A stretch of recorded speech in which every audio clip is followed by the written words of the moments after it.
এখানে হচ্ছে গাইবান্ধা যে জেনারেল হাসপাতাল, এখানে হচ্ছে খাবার রান্না করা হয়। এটা হচ্ছে আমরা আসছি রাঁধুনি খানায়।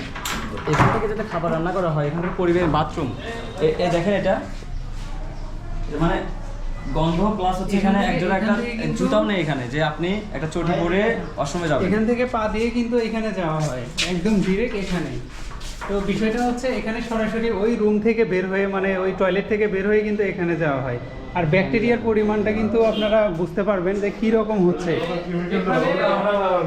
সেখানে মানুষ সুস্থের জন্য আসে, সেখানে যদি অসুস্থ হয় সেটা কলাতে কোনো ধরনের কেমিক্যাল দেওয়া হয় না।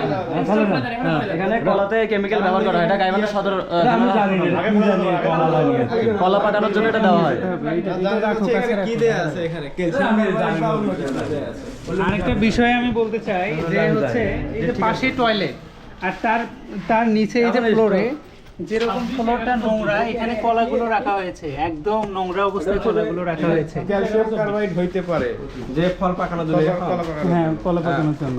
প্রিয় গাইবান্ধাবাসী, এটা হচ্ছে যে আমরা আজকে তদন্ত করার জন্য আসছি। এই কেমিক্যালটা হচ্ছে যে হয়তো বা কোনো ফলমূল পাকানোর জন্য।